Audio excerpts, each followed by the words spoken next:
안녕하세요. 신세계 서울병원 왕배입니다. 요새 날씨가 좋은데 다들 꽃구경 가족들이랑 많이 하고 계신가요? 저는 정형외과 병원에서 일하고 있어서 그런지 뭔가 다쳐서 오시는 분들이 많으신데요. 어깨가 빠져서 오는 분들도 굉장히 많습니다. 어깨가 빠졌을 당시에는 통증이 굉장히 심하고 팔을 거의 못 움직일 정도로 아파하시는데요. 그래서 보통은 응급실에서 맞춘 다음에 이제 오게 됩니다. 팔걸이를 하거나 보조기를 한 상태로 이제 진료실로 이제 오시게 되는데, 뭔가 보전 치료를 충분히 했는데도 불구하고 어깨가 자꾸 빠질 것 같다는 느낌이 든다던가, 아니면은 좀 불안한 느낌이 든다던가, 이런 증상을 좀 많이 호소해서 오시는 분들도 많으시고요. 그래서 오늘은 어깨 관절 탈구에 대해서 좀 얘기를 나눠보려고 합니다. 그러면 본격적인 영상 시작 전에 구독과 좋아요 부탁드립니다.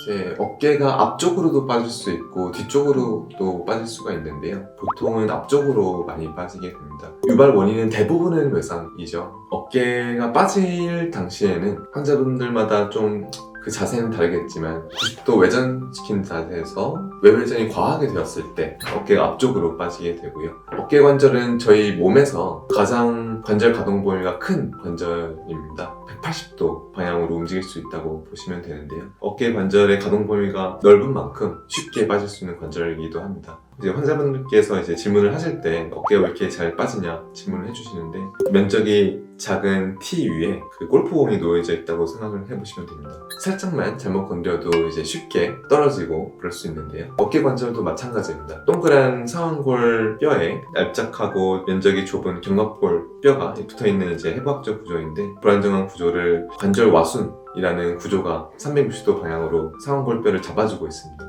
그런데 외상에 의해서 관절 와순이 끊어지게 되면, 파열이 되게 되면 상완골 뼈가 앞쪽이든 뒤쪽으로도 이제 빠질 수가 있는 거죠. 어깨가 앞쪽으로 빠질 때 앞쪽의 관절 와순이 끊어지게 되는데요. 그리고 그 아래쪽에 있는 관절 와순이 끊어지는 그거를 이제 방카라트 병변이라고 합니다. 이런 방카라트 병변을 잘 치료하지 않게 되면은 어깨가 계속 빠지는 그런 재탈구 증상이 생기게 됩니다. 근데 이때 연부조직만 다치는 게 아니라 관절와의 뼈 구조도 부러질 수가 있는데요. 관절와의 뼈도 같이 골절이 생기는 경우에는 골성 방카라트 병변이라고 말을 하게 되고요. 관절와와 이제 상완골뼈가 부딪히면서 앞쪽으로 빠지면서 이제 부딪히게 되는데, 상완골뼈의 뒤쪽 부분에 뼈가 다치게 되는 거를 힐삭스 병변이라고 합니다. 이런 힐삭스 병변이 심하면은 재탈구의 위험성이 높기 때문에 잘 봐야 됩니다.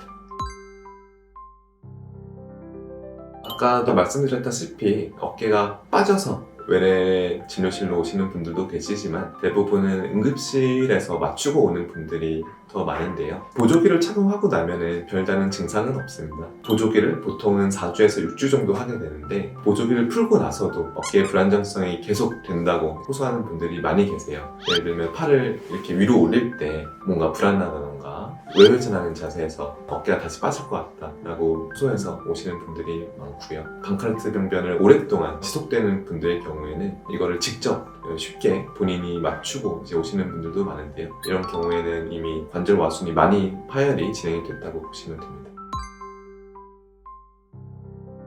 진단은 일단은 문진이랑 신체 검사가 제일 중요하고요. 어깨 탈구가 생겼을 때 어떻게 빠지게 됐는지 그 상황을 물어보는 것도 이제 중요하고, 보조기를 풀고 나서 저희가 여러 가지 신체 검사를 하게 됩니다. 신체 검사를 했을 때 그런 불안정성이 또 느껴지거나 빠질 것 같은 느낌이 있으면은 불안정하다고 이제 판단이 되는 거고요. CT 검사를 통해서 관절와의 상태를 확인할 수도 있고, 아니면 MRI를 찍어서 관절 와순이 얼마나 파열이 됐는지도 확인을 해볼 수 있습니다. 사실 교과서적으로는 보존적 치료로 호전이 된다고 밝혀져 있고요. 요새 최근에 나온 논문에 따르면 젊은 20대, 30대 남성 그런 스포츠 액티비티 같은 것들을 좋아하시는 분들의 경우에는 50%에서 많게는 70%까지도 재탈구의 위험성이 생길 수 있다고 밝혀지고 있는데요. 환자분께서 이제 외래로 오셨을 때 나이랑 연령이랑 그리고 성별, 스포츠 액티비티 정도를 고려를 해서 어느 정도 연령이 있는 여성분이시면 먼저 보존적 치료를 하라고 권유를 드리는 편이고, 또 20대, 30대 남성이고 운동을 좋아하시는 분들이면 보존적 치료를 해도 재탈구의 위험성이 있기 때문에 그렇게 시간을 끌지 말고 빨리 수술을 권유하는 편입니다.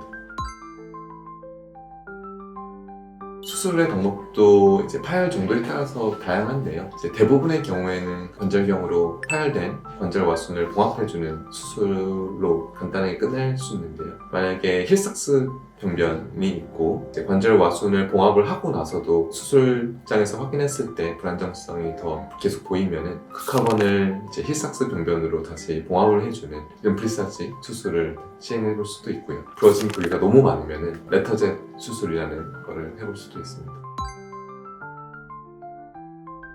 사실 처음에는 이제 보조기를 착용하는 게 제일 중요하고요. 그런 연령이나 파열된 관절 와순의 정도에 따라서 보조기 사용 주수를 정하고 있는데 보통은 4주에서 6주라고 생각을 하시면 되고, 그리고 나서 보조기를 풀고 나서 천천히 점진적으로 수동적 관절 운동을 먼저 시작하게 되고, 그 다음에 능동적 관절 운동, 그 다음에 이제 견갑하관, 극상관, 극하관 같은 회전근개 근력 운동을 하게 되고요. 그 다음에 견갑골 주위 근력 운동을 해서 보통 치료 기간은 이제 3개월 스트레칭, 3개월 근력 운동 이렇게 간단하게 환자분들한테는 설명을 드리고 있고, 총 치료 기간은 6개월로 설명을 드리고 있긴 한데 일반인 분들 같은 경우에는 한 4개월만 지나도 다 일상생활 잘 하시더라고요. 재발이 흔치는 않습니다. 논문상에서는 5%에서 많게는 15%까지 재발이 가능하다고 보고가 되고 있긴 한데, 그것도 사실 환자 특성마다 조금씩 다르고요. 수술을 잘해도, 그리고 재활을 잘해도 사실 재발되는 건 운인 것 같아요. 네, 하지만 그런 경우는 좀 드문 것 같습니다. 그래서 어깨가 한번 빠지면 더 큰 문제가 생길 수가 있는데요. 자꾸 습관성으로 빠지는 분들의 경우에는 역물도 나빠지고 회전근개도 좀 나빠질 수 있고, 계속 빠지는 분들은 최대한 빨리 정형외과 전문의가 있는 병원으로 가서 진단을 받고 치료를 받는 게 좋을 것 같습니다. 이상 신세계서울병원 왕배우였습니다. 이 영상이 도움이 되셨다고 생각하면 구독과 좋아요 다시 한번 부탁드립니다. 감사합니다.